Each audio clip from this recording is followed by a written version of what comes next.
Welcome to Umbraco 9 Water Performance. Well, it's working. Who we are, I'm Paul Seal from codechair.co.uk, but also actually from Moriyama. Codechair isn't actually a business or anything like that. People keep thinking that it is. I'm an Umbraco Certified Master, 4 times MVP now, which I'm honoured to be, and a pretend YouTuber. Yeah, I'm Matthew Hart, Umbraco Certified Master. I don't have an Umbraco MVP, but maybe I might get one. I don't know. Hopefully. Azure Advocate, DevOps enthusiast. I'm working on maybe getting Microsoft certified as well. Yeah, as I said, we both work for Moriyama. They're an Umbraco Gold Partner and a contributing Gold Partner. And we are Umbraco and Azure specialists, and we've got a little star emoji for you there. Oh, okay. Yeah, so about this talk, wanted to measure the speed of Umbraco 9 ourselves to see how much faster it really is.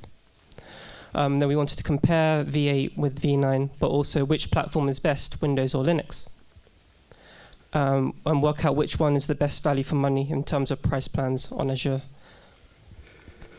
So in order to do that, what I did as part of my 100 days of code is I upgraded my clean starter kit to work with Umbraco V9, specifically so we can use it as a test place, because it will be exactly the same site on V8 as it is on V9, so we've got a fair test. And there you go, that's the back office for it. I promise I am talking directly into the mic. So we wanted to have a level playing field.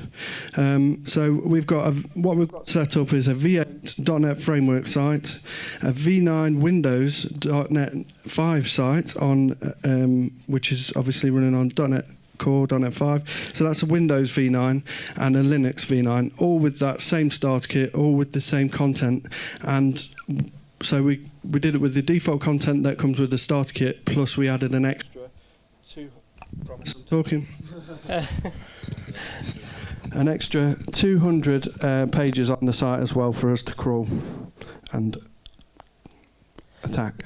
So about the infrastructure behind this test, so we have Azure DevOps, not in this diagram, which is deploying out to these 3 environments, all in their own app service plans, so we can scale them individually and they won't really affect each other.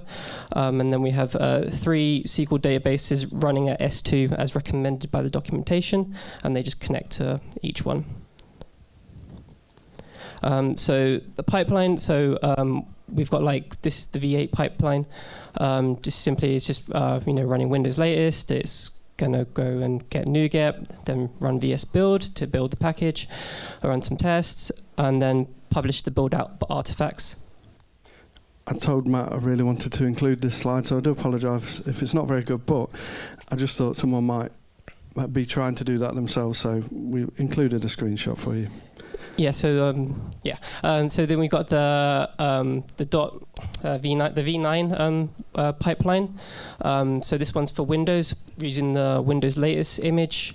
I'm using the build configuration for release, and then .NET 5, build it, then publish it, and then also make an artifact, and then push that artifact so we can use it in our release pipeline. And then it's pretty much the same thing for the Linux side, except we're using the Ubuntu latest VM image, and it pretty much does the same thing as the Windows one, except we've left the artifact name as Umbraco V9-Paul by accident, but yeah, Paul special package. So pretty much like what Matt and Bump did for their testing, we've used K6, and we signed up for one of the upgraded packages so we could throw a lot of load at it. So we set up some requests using the JavaScript builder within K6, not J. And this is just a sample request. This is just this one user going through the default pages on the site. We also had it looping through the 200 extra test pages on the site as well. So that's a sample of the request on K6. And we wanted to ramp up the users and just see, when we're running these tests, we wanted to see over time. So we gave ourselves an hour to test it. And we started off with, from the beginning, we want to get to 100 users, then to 200, and then to 500, and up to 1,000 users concurrently on the site, going crazy on all these pages. I don't know why they're doing this, but anyway. So yeah, we made some mistakes along the way. One of the things that you should do is look at the Umbraco documentation and not get ahead of yourselves while getting this deployed out. So the problem here is that we sort of forgot to put the examine stuff in. So with V8 it's important you have those examine settings in, and if we go to V9, same sort of thing. You have this sort of set up in your web config app settings JSON. Otherwise you might get failures. So that previous slide was with the Linux app service. And yeah, because we didn't have this, we were getting failures on like a really small 10-minute test. So before we actually started our load balancing, we did load testing. We did a 10-minute sort of test against each environment just to see how they would behave. So let's get on to the first test then. But just before we do, just to make it clear, we tested it on, we were thinking about scaling up and not scaling out. We were thinking about 4 plans that are available on the Windows Azure App Service and also the Linux Azure App Service. And so they are B1, which is under the tab of dev/test in Azure, then S1, then P1 V2, and then P2 V2. So it's a load of letters and numbers. I do apologise, but basically they've got a meaning, and we give a bit of explanation about what you get with those, and also we tell you about the prices as well and what's value for money. Here it goes. So I'll start with B1. So we ran our first test. So this is running for an hour. And this is hitting the site. We warmed up the sites, by the way, beforehand. Just ran a crawler over it just so that the templates were warm. This is B1 Windows V8. So this is on the lowest end of the 4 that we're doing. And what we found was the average response rate when throwing 202,000 requests at it over the 1 hour period, which isn't too bad actually. So peak request rate per second was 82. So this is on V8, but the average when you add it all up and you've done it for an hour and you're trying to get to 1,000 concurrent users, the average response time was 6.5 seconds. So it wasn't great. And actually, I don't know if you noticed, but there were 147 request failures on there. So then we went on to B1 Linux V9, and you'll notice that it did nearly 500,000. So it did about 2.5 times the amount of requests that the V8 web app could do. So this is Linux V9, exactly the same site, but it's now running on Linux. It's Windows V9, and the average response time is 2 seconds, just over, and it's almost double. Well, it is over double the request per second. And then the last one in this B1 test was Windows V9, and Windows V9 got even more requests in. So we got actually over 500,000 requests, no failures again, and we got up to 200 requests per second, and the average response time was just under on the less than the Linux one. So that was at 2 seconds. So if you're trying to read the chart, we did put the key, but we didn't think that you wouldn't be able to tell the colours, so do apologise. I'm just going to tell you, the almost straight grey line that goes up to a point like a pyramid and back down, that's the active virtual users. The purple one is the request rate going up and down.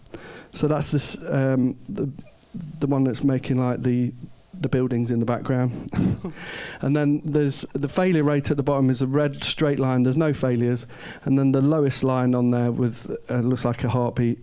That's the response time. So as you can see, when you get to the most, obviously the response time goes up. I should have said that on the first one, but I've said it before we go through another 9. All right. So I'll just tell you these results then. So here we go. The numbers are in. When we put them all together in an Excel spreadsheet, which is one of my favourite ways to look at it rather than at charts, I've even used conditional formatting, so I think Lottie will be proud of me there. Yeah, we can see that Windows V9 comes in as the clear winner on this test, and there's not much more to say other than V8 is a lot slower on this B1 plan. Oh yeah, there is much more to say, and that is the price. So if you have a look at the price in here, on the B1 plan, Windows obviously is always going to be the same price because it's a Windows app service. It doesn't matter that it was V8 or V9. Still using the same Azure app service plan, and I've forgotten the and, but we can move on past that. But look at the cost difference there. So the V9 Linux is 4 times cheaper than the V9 Windows.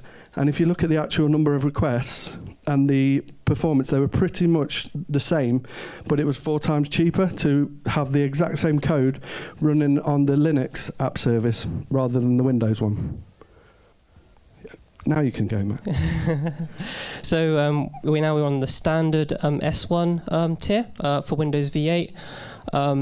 If you might remember from the previous K6 tests, they're pretty much the same values. And if we move on to the next one, we're still getting nearly halfway to 1 million on the Linux one. And if we jump to Windows, Windows is also close to 500,000. But if we move on to the next one, you can sort of see they were the same as the previous B1. Got the prices here as well, which are pretty. So we notice like Linux has sort of jumped up in price now with this tier, and later on in the sort of the slides we'll discuss the differences between the different tiers.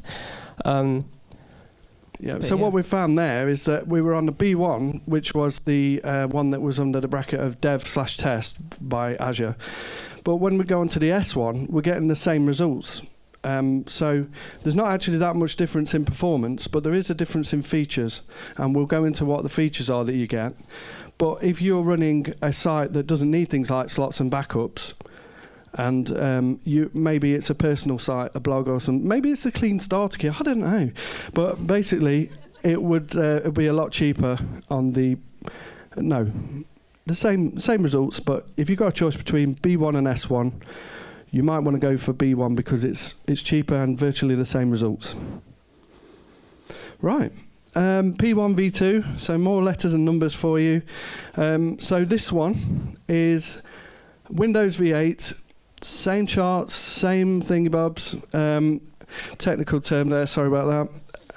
So, yeah, basically we're getting 643,000 requests now. So if we think back to the Windows V8 on the B1, that was about 200,000. Windows V8 on P1 V2 is getting 643,000. So it's like getting 3 times more in this 1 hour with this made-up tests that we did. There were no failures this time, though, and the average response rate for the V8 site is just under 1.5 seconds. But if you think about it, that's not great in terms of a response rate from the server just coming back, and that's before we've painted everything on the screen. So I'm going to finish a sentence in a moment, but basically, we've gone up to P1 V2 here to just get to this on a V8. Let's go on to V9. So P1 V2 on Linux, we're getting 883,000 requests in now in this 1 hour test, 401 peak per second, and we're under the 1 second for the average response time. So it's looking better now. So we're on P1 V2, average response time. Don't forget, this is 1,000 concurrent users going crazy on the site. So you might not need this, but we really wanted to hammer it. Let's have a look at Windows. So Windows, we got over 1 million requests in this 1 hour. On the P1 V2, peak RPS. I'm just basically reading things off the screen for you, but and an average response time of less than half a second now. So we're getting to cooking with gas now.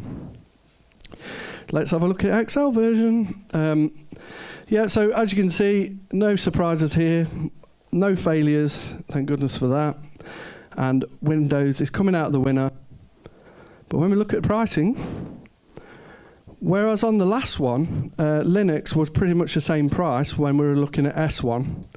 Linux and Windows were almost the same price.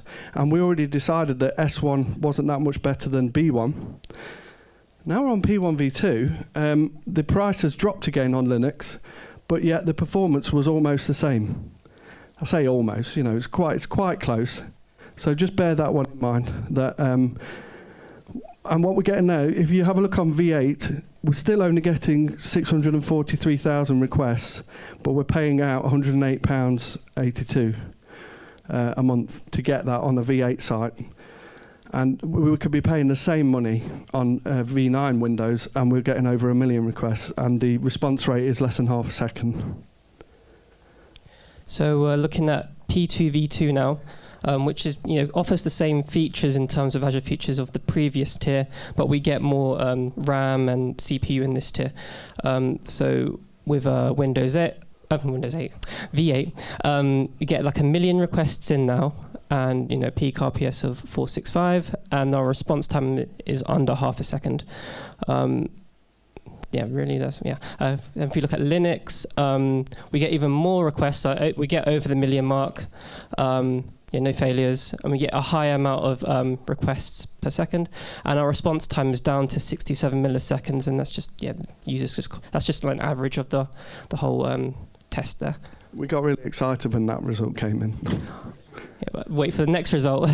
So Windows performed even better. So you've got like more requests in, almost getting close to 1,000 requests per second, and our average response time over the whole test was 30 milliseconds. And it's making a nice pyramid shape. I would add also with Windows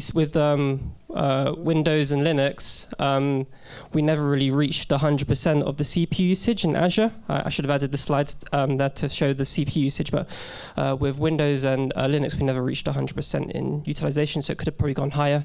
Could have put more virtual users onto this potentially, or left it running left it running at 1,000 for a bit longer. So if we Matt, did we get to 100% CPU on the V8 one at all?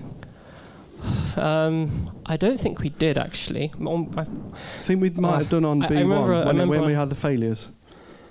Maybe. I remember looking at these two mostly, that they never reached 100%. So that those two could have gone further. And then we have a summary, so you can just sort of see the difference. Obviously, Windows sort of wins in the amount of requests you can fit in the performance side of things. But if we look at the pricing, Linux is a lot cheaper, but it's not far off from Windows. So maybe you might, if you want to, save a bit of money, you might want to go with Linux. I guess one thing I didn't mention about the pricing is, where we're located. So it's important that you pick the right region to have the right price. So all of these were hosted in North Europe, which is in Dublin. So if you, for example, went to UK South, your prices may differ, maybe a bit higher compared to North Europe. There's also bandwidth as well. So again, that's why it says estimated price per month. So you might spend a little bit more or a little bit less depending on your usage. And now we sort of look at the comparison of all the different tiers and what they offer. And so first we start off with B1, so the basic tier. What you can notice is that we can do manual scale up to 3 instances, and when you get 10 gigs of storage, no auto scale, no slots, no daily backups, no traffic manager. RAM is 1.75 gigabytes, and the Azure compute units are 100. But then again, if you notice with S1, they've got the same amount of RAM and ACU, so that's why their results were similar. But with S1, you get up to 50 gigs of storage, auto scale up to 10 instances, 5 slots, so handy if you want to deploy a new release and just swap it in without causing any downtime. So when you're with B1, you have to sort of factor in that when you deploy, the app's going to have to restart. And then with P1 V2, so we get into premium, we get more features offered by Azure, so more storage. We can have more instances to scale to, more slots, although I don't know how I would use 20 slots. And then we have more backups, and we use Traffic Manager, but we also get more RAM and more CPU units. And then when we get to P2V2, it's still got the same amount of features because we're still in the premium tier, but we basically get more resources. We get 7 gigs of RAM and 420 Azure compute units. Right, I'll talk about the prices now then. So this is the main comparison then for all the different plans and the prices. Oh, I've gone, and I'm back. No, I've gone again. I'm not going to look. I'll look at this one. So yeah, we've got the all the prices. So in green, we've got Linux at B1, and we've also got Windows. So in B1, that's the lowest prices. That's why they're green, conditional formatting. But if you look in the middle there, you've got a good middle ground. So S1, let's ignore it really, shall we? Because it's pretty much the same price for S1 as it is for Linux P1v2. Thank you very much. And we saw that had a lot better performance on Linux P1v2 than on Windows S1. So if you've got a client who's on Umbraco version 8 on an S1 plan and you want better performance, you could get them either to scale up and pay more, or you could get them to upgrade and reduce their hosting costs every single month. All right, it might cost a lot to upgrade. But yeah, basically you could put it on P1v2 for £60.39 per month estimated with an asterisk, and yeah, it would be a lot cheaper. It's a good option and it's something to consider. We wanted to know the answers, so we ran the tests. Back office testing, just a note from me about back office testing.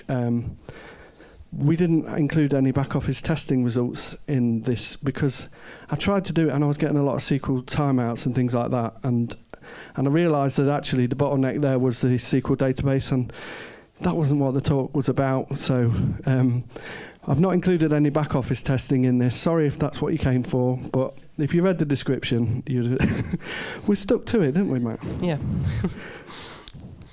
So in summary, V9 is much faster than V8. If you want to go for pure speed, go for Windows. When you look at the tests, so Windows just sort of outperformed Linux. But then, if you want something that's value for money, but doesn't, it's not too slow compared to Windows, then go for Linux. Yeah, so basically that's our talk. If you've got any questions or want to get in touch with us, these are all our Twitter handles and website address details.